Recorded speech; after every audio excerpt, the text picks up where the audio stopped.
Well, good Monday to you, Tennessee Valley. Hope you all had a great weekend. This weekend, we had fairly dry weather with the exception of yesterday evening where we had some light showers rolling through. But now the rain is here, and it's here to stay for a while. North Georgia Toyota Cam picking up some big raindrops, heavy rain out there, plus some chilly temperatures. And as we take a look at your radar, a lot of greens, a lot of yellows, and a lot of reds. Of course, red indicating the heavy rain up through Athens. 75 is just a mess out there. And we have heavy rain into North Georgia. So we're going to continue to track this rain for much of the morning. Athens, Cleveland, Dayton, that's where the heaviest stuff's coming down over into Polk County, into western North Carolina. But no shortage of rain in North Georgia either, from LJ to Blue Ridge all the way down into Dalton, Lafayette, Chattooga County. Parts of northeast Alabama also getting a good soaking this morning. So it's been a while since we've talked about rain for our morning commute, but we're going to have several mornings of rain throughout this work week as we close out the month of October. And today, temperatures are going to be downright chilly. So where we're at this morning is about where we're going to be at later this afternoon. So we may go from the low 50s to the mid 50s, but we're not going to see 60 degrees today. It's going to be one of the cooler days we've had in quite some time. And here's a look at our soggy pattern ahead. So we got two distinct areas of rain. First one comes in today, second one on Wednesday. No severe weather expected today or throughout the week, which is the good news, but we could pick up 2 to 3 to maybe even localized areas of 4 inches of rain. So yeah, we got some good soaking rain on the way, so that drought's going to be no more after this week. And as we continue throughout the morning, periods of heavy rain coming in from the southwest to the northeast. I think by lunchtime, it's going to be a lot more scattered in nature.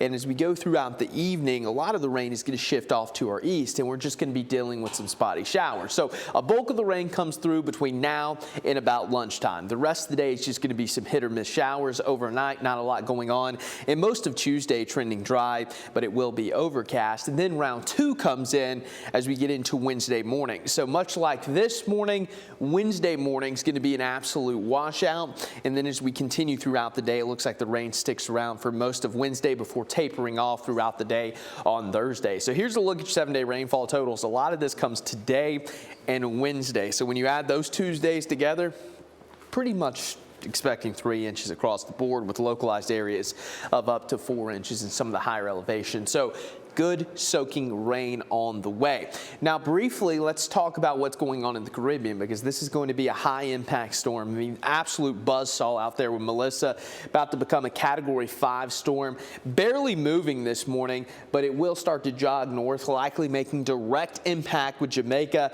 Worst case scenario for these people, and then it'll move up through Cuba. So again, expected to become, if it's not already a Category 5 storm, is going to become one later on today. It looks like it is Category 5 as of this morning. Max winds 160 miles per hour around that center of circulation, making landfall probably early Tuesday morning into Jamaica and then pushing through Cuba and parts of the Bahamas as we go throughout the week. So again, just a high impact system, but not going to have any impacts on the U.S., but we'll keep you updated here as Melissa continues to slowly trudge north in the Caribbean.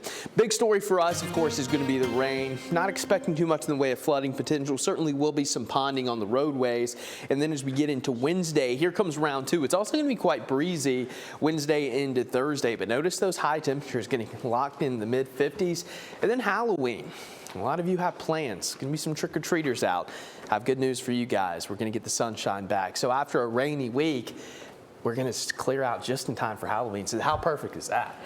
Yeah, I guess if we are going to have to deal with the rain, at least get it out of the way so that Halloween is good. And even Saturday's looking good as well. So if there's plans that kind of carry over into the weekend, yeah, no problem. And we fall back this weekend, right? We do. That's a good reminder. Ooh, Sunday at 2 a.m. we fall back. What does that mean for us coming up Monday morning? We get an extra hour of sleep. Yeah, we're good. It's when you spring forward is when we're all like, ugh. So next Monday we're gonna be sleep in a little on Monday. Right? Yeah. All right. Thanks, Clay.